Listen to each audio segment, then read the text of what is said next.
dengan juru bicara vaksinasi COVID-19 Kementerian Kesehatan Republik Indonesia, Siti Nadia Tarmizi. Selamat sore, Bu Nadia. Selamat sore, Messi. Bu Nadia, jika saya pasien kanker ingin vaksin, apa yang harus saya persiapkan, Bu? Ya, secara umum seorang pasien kanker, terutama yang sudah tidak ada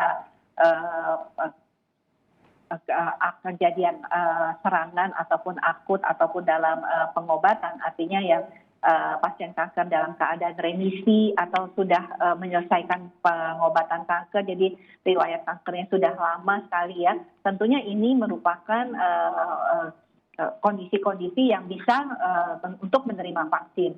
Ya, jadi karena vaksin COVID-19 ini sangat aman, tentunya pada penderita kanker yang sudah menyelesaikan pengobatan, yang sudah remisi atau riwayat kankernya itu sudah beberapa tahun yang lalu dan saat ini hanya kontrol rutin saja, ini tentunya sangat aman untuk mendapatkan vaksinasi. Tetapi pada pasien-pasien kanker yang masih dalam pengobatan, terutama yang menggunakan obat-obatan untuk menekan kekebalan tubuh atau menekan sel-sel ya, karena kita tahu bahwa kanker kan banyak menggunakan terapi untuk menekan pertumbuhan sel-sel. Nah, ini yang harus dikoordinasikan dulu, artinya berkonsultasi dulu dengan dokter yang merawatnya, khususnya dokter kankernya, apakah memang bisa menerima vaksin atau ditunda dulu sampai terapi ini bisa diselesaikan.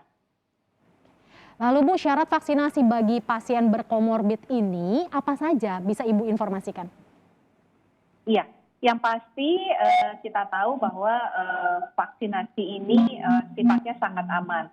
Jadi selama pasien dengan komorbid kanker ini tekanan darahnya di bawah 180 ke 110, sedang tidak demam ya, sedang tidak menggunakan obat-obat yang tentunya terkait dengan penerimaan transfusi darah ya, atau menggunakan sel-sel produk darah, kemudian sudah tidak menggunakan obat-obatan yang sifatnya pengentalan darah. Nah, yang paling penting ini tidak menggunakan obat-obat atau dalam terapi yang menekan sistem kekebalan dan menekan pertumbuhan sel-sel tubuh atau sel-sel kita. Nah, ini memang yang sifatnya kemostatik ya tadi biasanya. Jadi yang kemoterapi ini tentunya harus ditunda dulu sampai kemudian kemoterapinya selesai.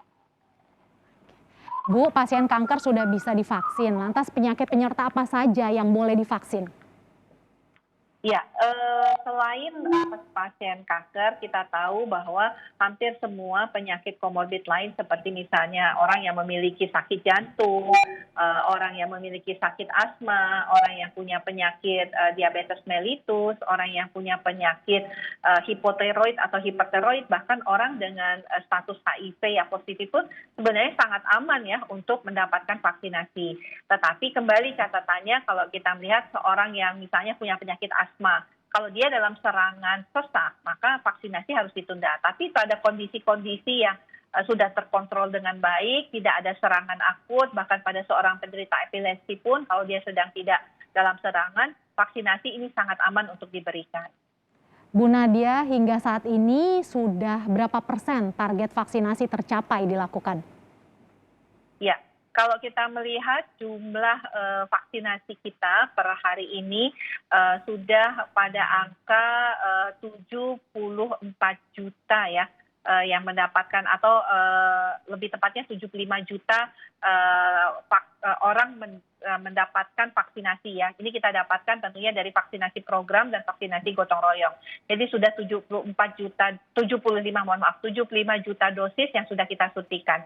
Di mana yang mendapatkan dosis pertama itu adalah 51,2 juta orang dan yang mendapatkan dosis secara lengkap itu sudah 24,7 juta masyarakat. Nah, sementara untuk pemberian dosis ketiga kepada nakes saat ini sudah mencapai angka 73.000 tenaga kesehatan. Jadi total sudah 75 juta dosis yang sudah kita suntikan sampai saat ini. Tapi memang kita harus bekerja keras ya untuk kemudian tentunya sesuai dengan ketersediaan vaksin, ini vaksin harus segera kita berikan karena memang total dari target kita 208 juta sasaran vaksinasi, ini baru 24 juta yang mendapatkan dosis lengkap. Nah, memang di akhir Desember harapan kita 208 juta ini sudah mendapatkan setidaknya dosis pertama.